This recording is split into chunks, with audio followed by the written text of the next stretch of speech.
Alam mo ba na sa Pilipinas, hindi lang basta relihiyon ang usapan, kundi bilyon-bilyong piso at milyon-milyong miyembro at mga lider na tila may hawak ng susi sa kalangitan. Sino nga ba ang tunay at sino ang may pinakamahigpit na bawal? Alamin natin.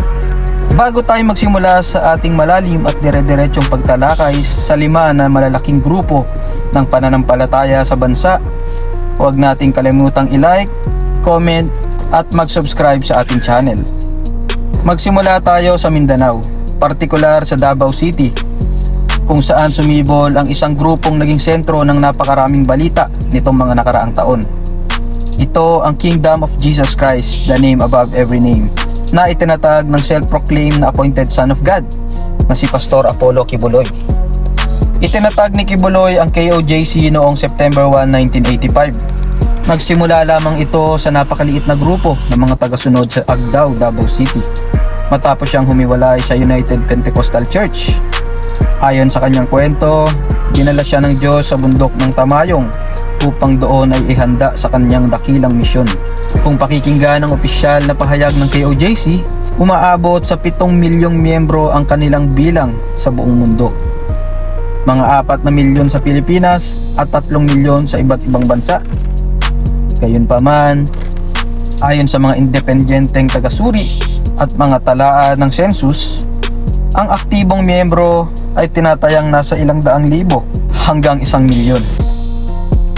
Mayroon silang pangunahing compound sa Davao na tinatawag na New Jerusalem at nagmamay-ari ng mga satellite churches o Kingdom Light Kingdoms sa iba't ibang bahagi ng Pilipinas, Amerika, Canada at iba pang bansa. Kasama na ang dambuhalang katedral na Kingdom sa Davao. Sa KOJC, napakahigpit ng disiplina pagdating sa debosyon sa kanilang leader. Bawal questionin ang appointed Son of God.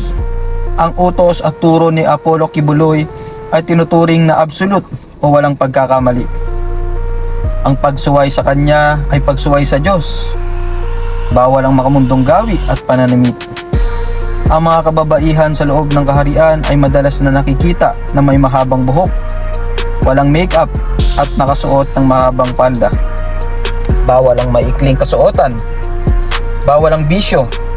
Mahigpit na pinagbabawal ang paninagarilyo, pag-inom ng alak, sugal at bawal na gamot.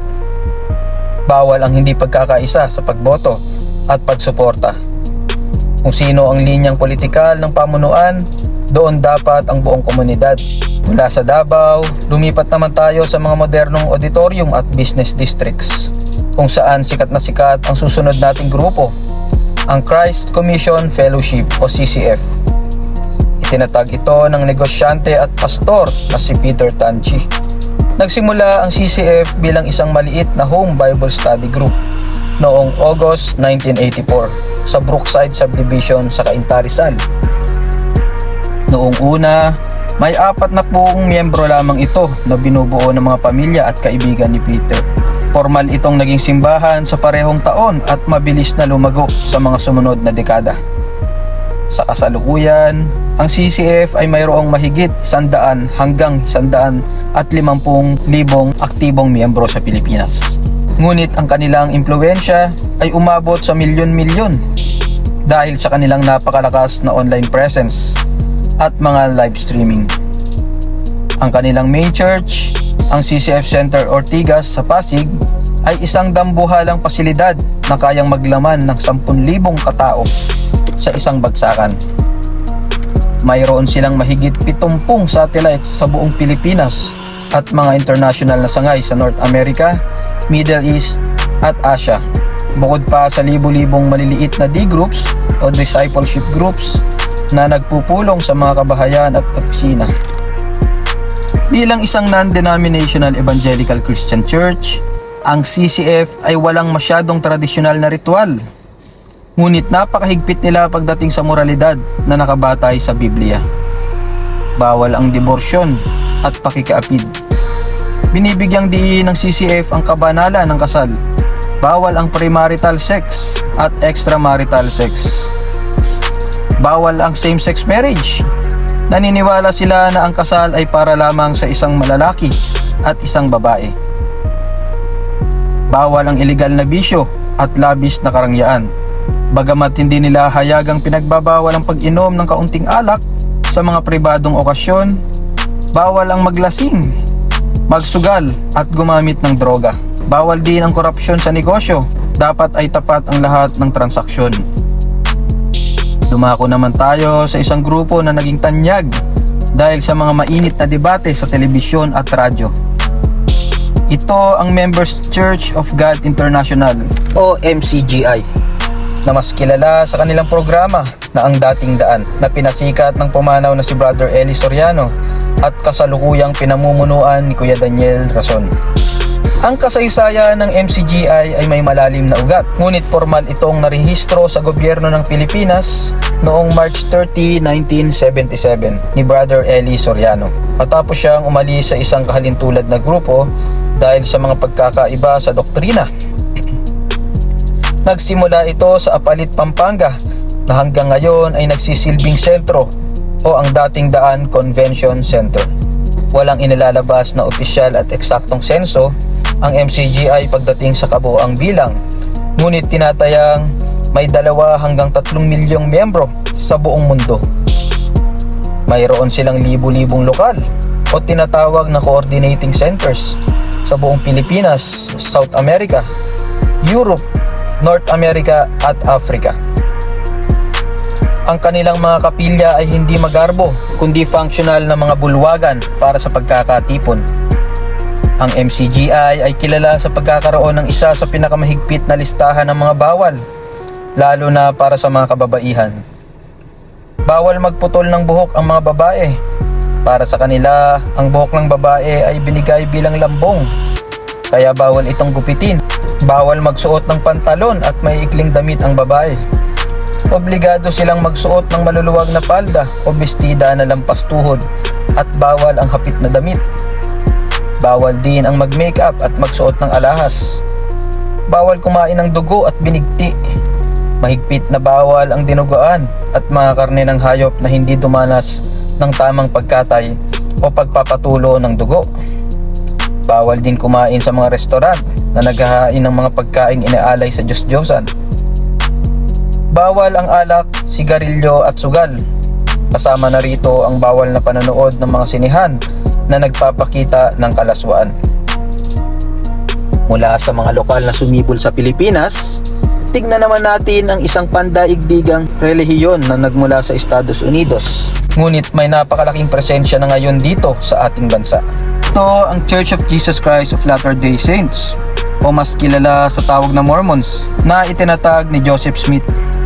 Itinatag ni Joseph Smith ang simbahang ito noong April 6, 1830 sa New York, USA, matapos niyang sabihin na nakakita siya ng pangitain ng Diyos Ama at ni Jesus, at isinalin ang aklat ni Mormon mula sa mga gintong platong binigay sa kanya ng isang anghel. Sa Pilipinas, formal na nagsimula ang kanilang misyon noong April 28, 1961. Sa buong mundo, ang Mormons ay may mahigit 17 milyong miyembro. Dito sa Pilipinas, napakabilis ng kanilang paglago. Mayroon na silang mahigit 850,000 na miyembro sa bansa. Pagdating sa mga gusali, mayroon silang libu-libong meeting houses o kapilya para sa lingguhang pagsamba, at kasalukuyang may 2 dambuhala at nagniningning na temples sa QC at Cebu, habang marami pa ang kasalukuyang tinatayo sa iba't ibang rehiyon ng bansa.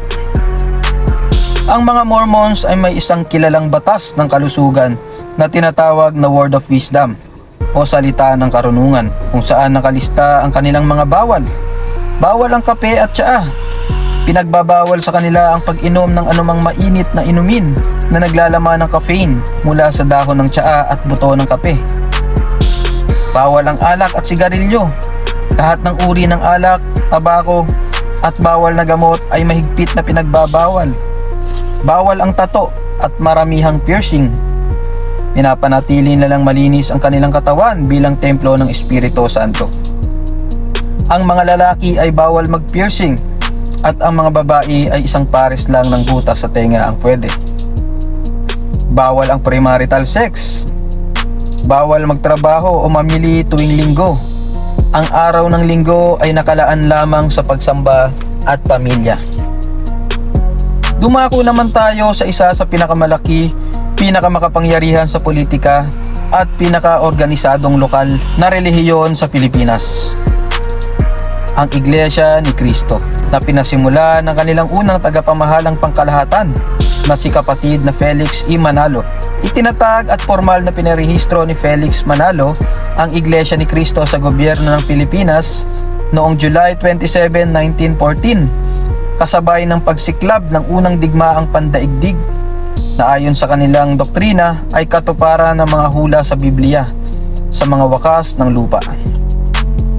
Bagamat hindi naglalabas ng opisyal na eksaktong senso ang pamunuan ng INC, tinataya ng PSA na ang kanilang miyembro sa Pilipinas ay nasa 2.6 hanggang 3 milyong katao na bumubuo ng humigit kumulang 2.6% ng populasyon ng bansa.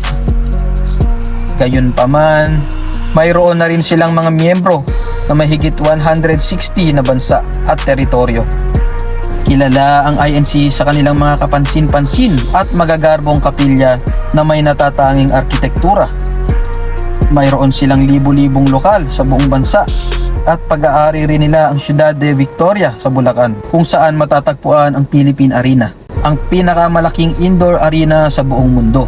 Ang Iglesia ni Cristo ay tanyag sa pagkakaroon ng napakatibay na disiplina at pagkakaisa, at ang sino mang lumabag sa kanilang batas ay maaaring matiwalag. Bawal kumain ng dugo. Mahigpit na pinagbabawal ang pagkain ng dinuguan o anumang putahe na may dugo, batay sa utos sa Bagong Tipan. Bawal ang unang pagboto o pagboto ng mag-isa.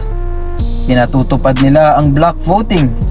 Kung sino ang tinakda ng pamamahala na iboto sa eleksyon, iyon ang iboboto ng bawat miyembro bilang tanda ng pagkakaisa. Bawal mag-asawa ng hindi kaanib. Kung ang isang miyembro ng INC ay makikipagtipan o mag-aasawa ng isang Katoliko, Protestante o hindi kasapi ng INC, siya ay ititiwalag maliban na lang kung bago ikasal ay mapapaanib ang kanyang kapareha. Bawal sumapi sa mga unyon o magwelga. Pinagbabawal ang pakikibahagi sa mga protesta laban sa pamahalaan o mga welga sa trabaho. Bawal lumiban sa pagsamba ng walang balidong dahilan. Ang pagsamba tuwing Huwebes at Linggo ay obligado. Nakita natin kung paano sila nagsimula, mula sa maliliit na grupo patungo sa milyon-milyong tagasunod, at kung gaano kahigpit o kaluwag ang kanilang mga doktrina at batas. Ang bawat isa sa kanila ay may kanya-kanyang gampanin sa paghubog ng kultura, politika at pananampalataya ng mga Pilipino. Bago natin wakasan ang video na ito, may isang napakahalagang tanong ako para sa inyo na nais kong sagutin ninyo sa ibaba. Para sa iyo na nakapanood ng buong video na ito, alin sa 5 relihiyon na ito ang sa tingin mo ay may pinakamahigpit na patakaran na mahihirapan kang sundin kung ikaw ang magiging miyembro nila, at bakit? O kaya naman para sa iyo, alin sa kanila ang sa tingin mo ay may pinakatapat at tamang doktrina na angkop sa modernong panahon ngayon? I-type ang inyong mga saloobin, opinion at karanasan sa comment section sa ibaba.